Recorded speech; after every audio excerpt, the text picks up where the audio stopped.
Jim Carrey is amazing. In this film, he's even more genius. He's double genius. We didn't work in the same space. When I heard it, I was like, that is so in the pocket and perfect. 30 years. That is how long Keanu Reeves and Jim Carrey existed in the same Hollywood universe, walking the same red carpets, breathing the same industry air, without ever truly connecting.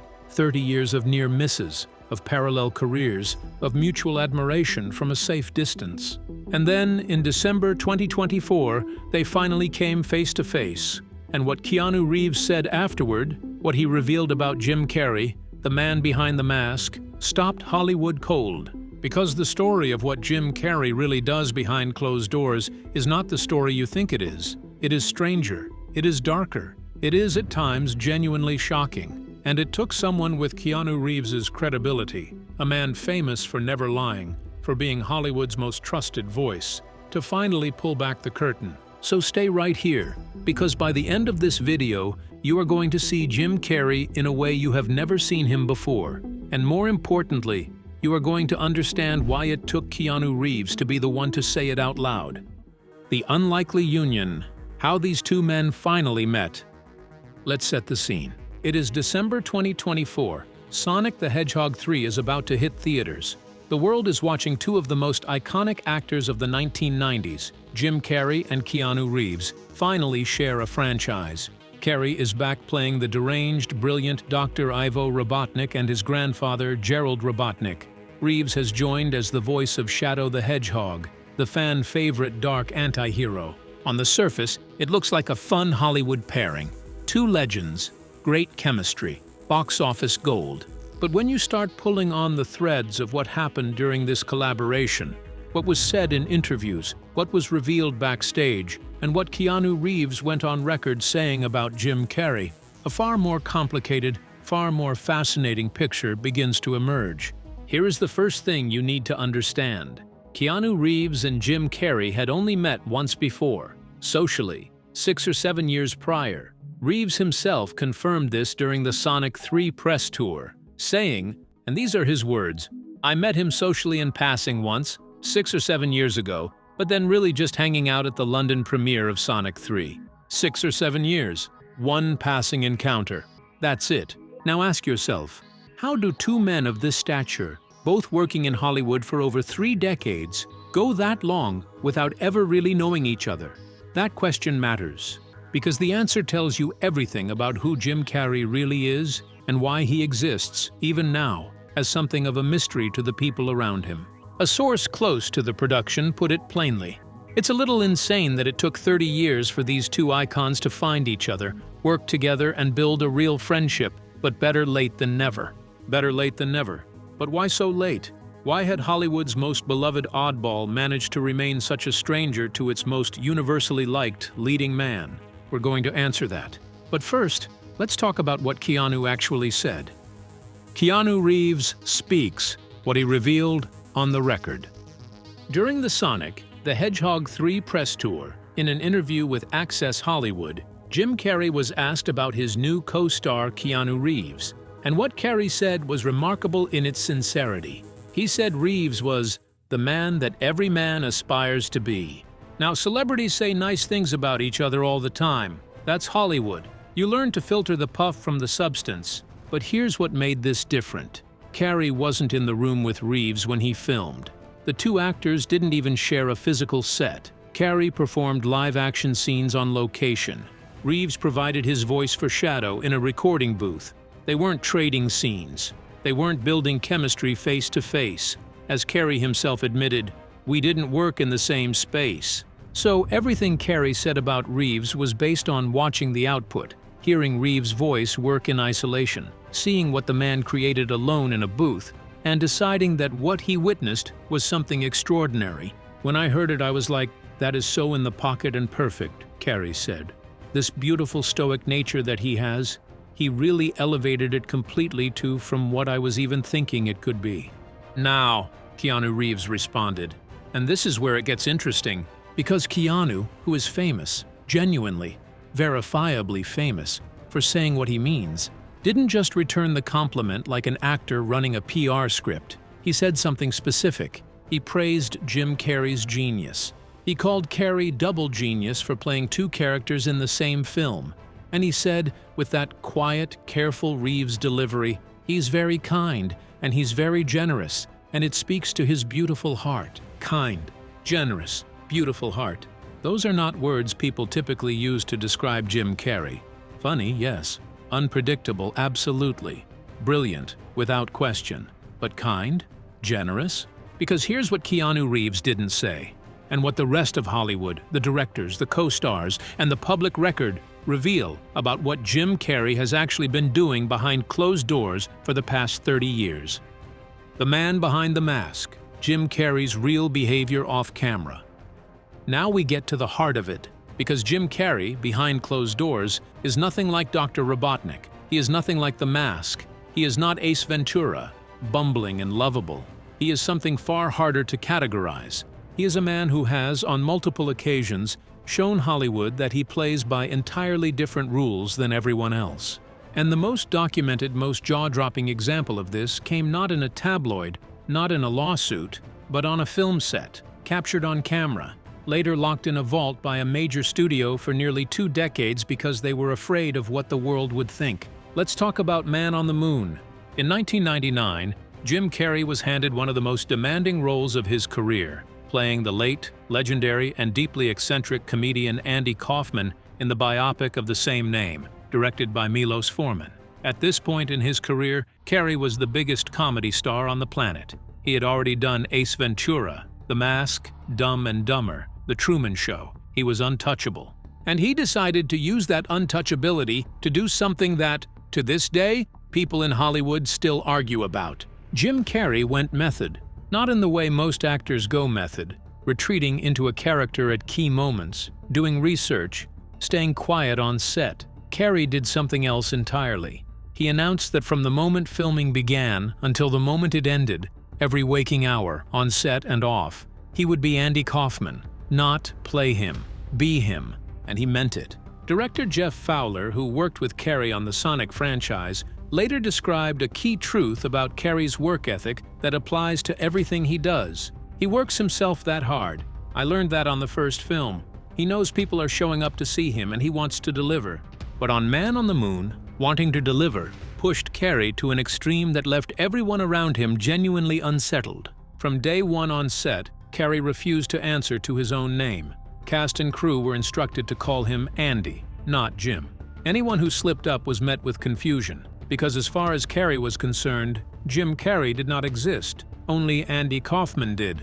Director Milos Forman, the man behind One Flew Over the Cuckoo's Nest, reportedly called Carrey 2 weeks into filming and said with exhaustion in his voice, "I don't know what to do. I have never dealt with anyone like Andy." Think about that. Milos Forman, one of the greatest directors in cinema history, brought to the edge of his professional patience by Jim Carrey, pretending to be a man who had been dead for 15 years. And that's not even the strangest part. The cheese, the chaos, and the things nobody talks about. Here is where you need to pause and ask yourself, how far is too far? Because what Jim Carrey did on the set of Man on the Moon was documented, witnessed, and in many cases deeply troubling to the people around him. When Carrey transitioned into playing Kaufman's alter ego, the deliberately repulsive lounge singer Tony Clifton, he didn't just change his voice or his posture. He filled his pockets with Limburger cheese on purpose, so he would smell bad. Universal didn't want the footage we took behind the scenes to surface so that people wouldn't think I was an asshole. Paul Giamatti, his co-star in the film, later described the experience with barely concealed horror. He said that Carrey, as Tony Clifton, had Limburger cheese in his pockets constantly, and that Carrey would insist on hugging everyone on set, hands first, arms wide, ensuring that the rotten smell transferred to every person he touched. It was disgusting. He was touching people and making them shake his hands all the time. He smelled horrible, like really bad. It was just weird, and that's the least of it, Giamatti said. And Giamatti was right. That was the least of it. During filming, Carrey arranged a confrontation with professional wrestling legend Jerry the King Lawler, who appeared in the film as himself. Kaufman had a famous semi-staged feud with Lawler in real life. But crucially, Lawler and Kaufman had been friends. It was all performance, all worked out in advance. Carrey, however, reportedly didn't care about that distinction. According to Lawler, who recounted the story in 2020 on Steve Austin's podcast, Carrey provoked him relentlessly during filming, channeling Kaufman's feud with such intensity that Lawler genuinely complained to director Milos Forman. The director's reported response? He gestured toward Carrey's power in Hollywood and essentially said there was nothing he could do. Lawler was later reportedly struck by a glass bottle filled with orange juice that Carrey hurled during a scene, narrowly missing him. Meanwhile, the footage of all of this was being captured. Universal Pictures saw it, and they made a decision. This footage would never see the light of day. They locked it in a vault. For nearly 2 decades, this behind-the-scenes record of Jim Carrey's psychological unraveling on a film set sat in the dark, unseen. It wasn't until 2017, 18 years later, that Netflix finally released it as the documentary Jim and Andy: The Great Beyond. And here's the chilling detail.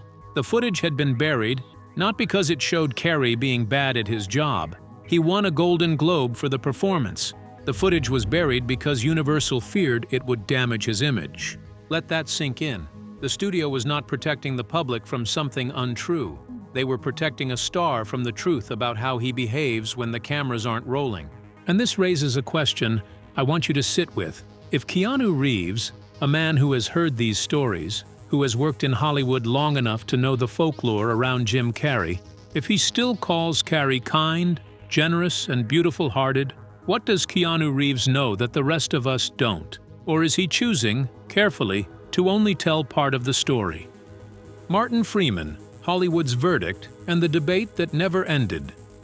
The footage from Man on the Moon didn't just disappear quietly when it was finally released. It detonated a debate that is still happening today, and the most explosive voice in that debate belonged to Martin Freeman, the British actor best known for The Hobbit, Black Panther, and The Office, who was asked about Carrey's method acting and gave one of the most honest, most incendiary assessments of any actor's on-set behavior in recent memory. Freeman called Carrey's approach the most self-aggrandizing, selfish, narcissistic bollocks I have ever seen. He said the idea that Hollywood culture would celebrate that kind of behavior was, in his word, deranged.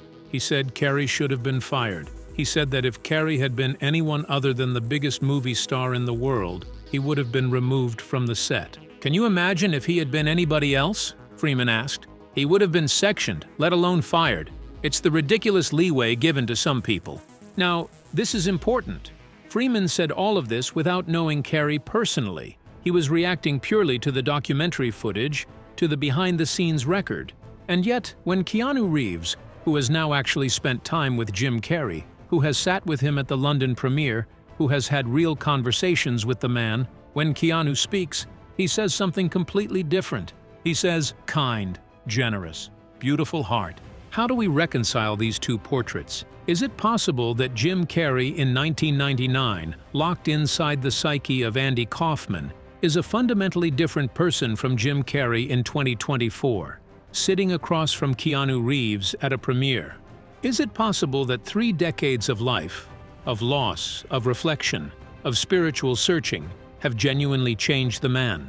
Or is it possible that Keanu Reeves, one of the most diplomatically kind people in Hollywood, is simply choosing his words with characteristic grace? We're going to come back to that, because there's more you need to know first. The Jimmy Kimmel moment, when Carrey tried to expose Hollywood. Let's move from the film set to the talk show couch, because Jim Carrey's behind-closed-doors behavior hasn't just manifested on movie sets. It has leaked, sometimes deliberately, into some of the most watched moments in television history. In 2014, Jim Carrey appeared on Jimmy Kimmel Live to promote Dumb and Dumber 2, and from the moment he sat down, it was clear he had not come to talk about the movie. He made a gesture, forming a triangle with his hands around his mouth, and stuck his tongue out. Kimmel looked confused. Carrey explained it was a reference to the Illuminati. The audience laughed nervously. Was this a bit? Was this Jim Carrey doing some kind of meta performance? Then Carrey said something that stopped the room. He was sick and tired, he said, of the secrets and the lies. To be the whistleblower, I'm sick and tired of the secrets and the lies. The interview has since been viewed nearly 10 million times on YouTube, and the comments section, to this day, is filled with people trying to decode what Carrey was actually saying. Was he breaking kayfabe?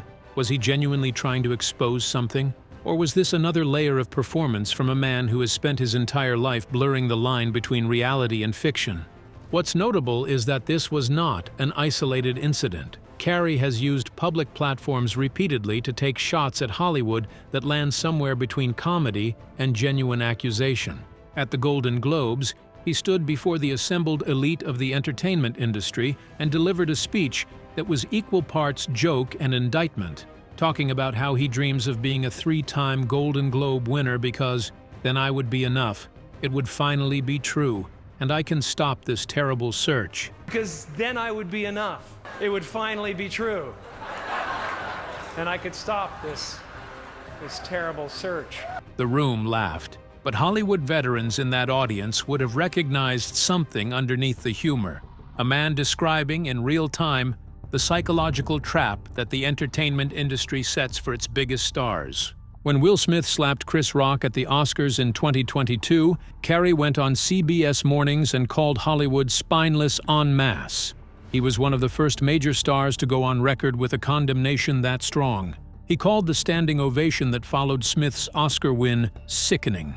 I felt like Hollywood is just spineless, en masse. And here's where it gets interesting. Carrey said this publicly, on camera, knowing full well that the people giving that standing ovation were people he had to work with. People with power over his career. People who could open doors or close them. He said it anyway. That is not the behavior of someone who is playing the game. That is the behavior of someone who has decided, at a certain point in his life, that he is done pretending. Which brings us back, always, to Keanu Reeves. The storm that almost destroyed everything, Catriona White. Before we talk about who Jim Carrey has become, we have to talk about what nearly broke him. Because behind closed doors, away from the sets and the talk shows and the cryptic gestures, Jim Carrey experienced something that would have leveled most people entirely. In September 2015, a 30-year-old Irish makeup artist named Catriona White was found dead in her Sherman Oaks home. Last September, makeup artist Catriona White was found dead in her California home. She had been in an on-again, off-again relationship with Carrey since 2012. A coroner's report determined she died from a lethal overdose of prescription drugs, Ambien, propranolol, and a massive dose of Percocet. She left behind a note addressed to Carrey. The note said, "I'm just not for this world." Carrey was devastated. He served as a pallbearer at her funeral in Tipperary, Ireland, carrying her coffin to her grave. He released a statement calling her a truly kind and delicate Irish flower, too sensitive for this soil. And then the lawsuits came. White's estranged husband, Mark Burton, filed a wrongful death suit against Carrey. Now, White's estranged husband, Mark Burton, has filed a wrongful death lawsuit against Carrey, alleging that Carrey had obtained the prescription drugs found at the scene under a false name, Arthur King, and provided them to White. A second suit was filed by White's mother, Bridget Sweetman, with similar allegations, including claims about sexually transmitted diseases. The details that emerged were grim.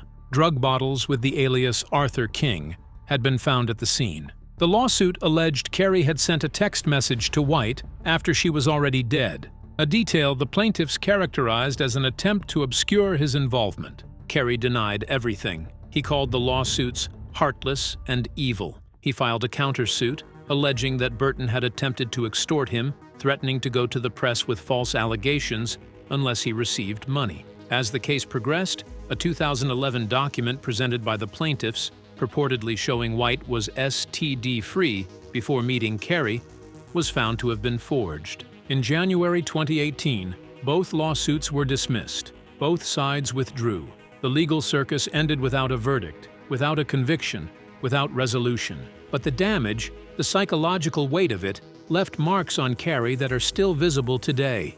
In 2022, when asked about his future in Hollywood, Carrey told Access Hollywood, "If the angels bring some sort of script that's written in gold ink that says to me that it's going to be really important for people to see, I might continue down the road, but I'm taking a break." And then he added something that no celebrity of his stature had ever said so cleanly before. "I really like my quiet life. and I really like putting paint on canvas, and I really love my spiritual life, and I feel like, and this is something you might never hear another celebrity say as long as time exists, I have enough. I have enough. In an industry built entirely on the hunger for more roles, more money, more fame, more power, Jim Carrey sat down in 2022 and said he had enough. And then Sonic 3 came along, and he came back. Not, as he admitted with characteristic honesty, because of any gold ink script. I bought a lot of stuff and I need the money, frankly, he told the press at the London premiere, laughing. That laugh, though,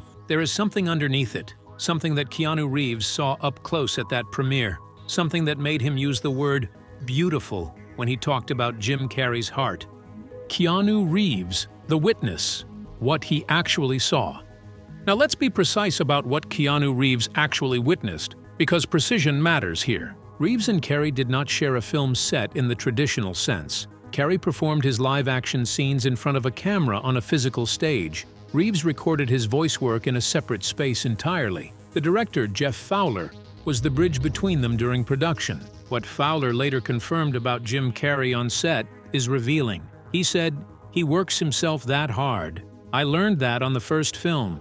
He knows people are showing up to see him, and he wants to deliver." And Carrey didn't just show up to perform. That Jim Carrey's in this movie, I mean, it's incredible. I mean, everyone just brought so much of their talents. He helped design the prosthetics he wore to play the elderly Gerald Robotnik. He spent 3 hours in a makeup chair every single time he needed to transform into the grandfather character. 3 hours. Every time. By comparison, most actors call it a day at 90 minutes. Jim Carrey sat in that chair and let them rebuild his face for a role in the third installment of a video game movie franchise. Why? Because, as Fowler put it, he knows people are showing up to see him, and he wants to deliver. This is the Jim Carrey that Keanu Reeves got to see at the London premiere. Not the method actor hurling orange juice at wrestlers. Not the talk show guest making Illuminati gestures at Jimmy Kimmel. Not the defendant in a wrongful death lawsuit. He saw a 62-year-old man who had survived extraordinary personal devastation, who had walked away from Hollywood and come back, who had spent 3 hours in a makeup chair every working day because he takes his obligation to the audience seriously. And Keanu Reeves, a man who himself lost a child, who has navigated his own devastating personal losses with extraordinary grace, who is universally known for his empathy, recognized something in Jim Carrey that most people miss entirely. He recognized a survivor. 2 men, 2 mirrors, what Keanu and Jim share. Here is what makes this pairing so unexpectedly resonant, and why the friendship that has developed between them makes complete and total sense once you understand both men properly. Keanu Reeves lost his daughter Ava, who was stillborn in 1999, the same year Jim Carrey was losing himself inside Andy Kaufman's psyche. He lost his close friend River Phoenix years before that. 23-year-old River Phoenix, who collapsed and died outside a Hollywood nightclub early on Sunday morning. He has navigated grief in a way that has profoundly shaped him. Jim Carrey grew up in genuine poverty. At 19, he became the financial caretaker of his own struggling parents, supporting them until he went bankrupt doing so. He battled depression for years, famously treating it with medication, before eventually stepping back from pharmaceuticals and pursuing a spiritual approach to mental health instead. An approach that required, as he has described it, an almost total dismantling of the ego he had spent decades building. Both men, in other words, have been to the bottom. Both have rebuilt themselves. Both have arrived at a philosophy of life that prioritizes authenticity over performance, which is perhaps the greatest irony of 2 professional performers. Keanu Reeves is famous for the way he treats people on set, giving bonuses to crew members out of his own salary, bringing meals to locations, refusing to be treated like a celebrity when cameras aren't rolling. Multiple co-stars, including Ian McShane, Halle Berry, Chris Evans, and Sandra Bullock, have confirmed that Reeves is exactly who he appears to be. Jim Carrey, by his own admission, has arrived at a similar place, just via a far more chaotic route. He has spoken about the ego dissolution he has experienced, the spiritual journey that followed the worst years of his life. He has said repeatedly that the Jim Carrey of his peak Hollywood years, the $20 million per picture star, the Mask, the Riddler, was itself a kind of character, a performance, not the real person underneath. And it is that real person, the one underneath the performances, underneath the method acting and the cryptic gestures and the chaos, that Keanu Reeves met at the London premiere of Sonic the Hedgehog 3. The insider who spoke to Globe magazine put it this way: "One of the things Carrey admires most about Reeves is witnessing the genuine bond Keanu shares with his partner, Alexandra Grant. Carrey, who has experienced the loss of a beloved partner and the legal nightmare that followed, recognized in Reeves a man who loves openly and without performance, and in that, they recognized each other." The Caesar Awards and the conspiracy that exploded. But there is one more story from Jim Carrey's recent life that you cannot ignore, because it brings us almost all the way to the present, and it shows exactly why Jim Carrey remains one of the most talked about, most debated, most mysterious figures in Hollywood, even now. In March 2026, Jim Carrey attended the 51st Caesar Awards in Paris, France's equivalent of the Oscars, to accept an honorary Caesar Award. For many people, it was his first significant public appearance in some time, and the internet exploded. Not because of the award, not because of the speech, but because Carrey looked different. His hair was longer, falling to his shoulders. His face showed what many observers described as possible cosmetic work, fillers perhaps, or Botox. And when conspiracy theorists got hold of the images, they did what conspiracy theorists always do. They went completely off the rails. Within hours, videos were circulating on X, formerly Twitter,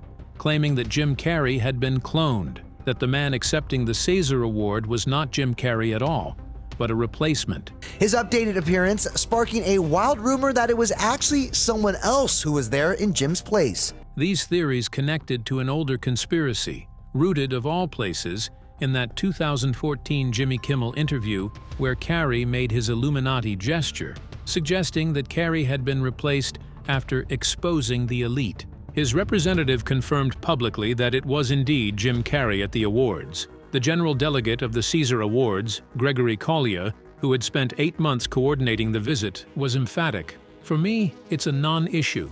Just remember his generosity, his kindness, his benevolence, his elegance." Generosity, kindness, benevolence, elegance, the same words, again and again, from people who have been close to Jim Carrey in recent years. The same words that Keanu Reeves used, and yet the internet continues to project onto Jim Carrey the shadow of every controversial moment he has ever had. The method-acting chaos, the lawsuits, the cryptic interviews, the disappearances from public life. The conspiracy theorists look at Jim Carrey and see a man who was destroyed by the machine he tried to expose. The people who know him, who have sat with him, worked alongside him, looked him in the eye, see something entirely different. They see someone who chose to step outside that machine before it could finish the job.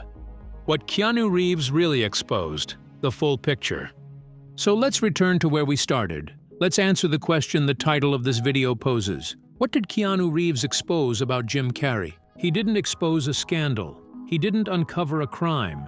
He didn't leak something that had been buried. What Keanu Reeves did was something rarer and, in many ways, more powerful than any of that. He vouched for Jim Carrey's humanity at the exact moment when the public narrative around Carrey is most fractured. Here is a man, Jim Carrey, whose story contains all of the following verified facts. He was so committed to a role in 1999 that he psychologically dismantled himself for 4 months and terrified everyone around him. He had behind-the-scenes footage of his behavior locked in a studio vault because the studio feared public reaction. He was sued for the wrongful death of a woman he loved, with allegations involving false names and forged evidence, before the lawsuits were dismissed. He went on national television and made Illuminati gestures at a late-night host. He publicly called Hollywood spineless at its biggest awards show.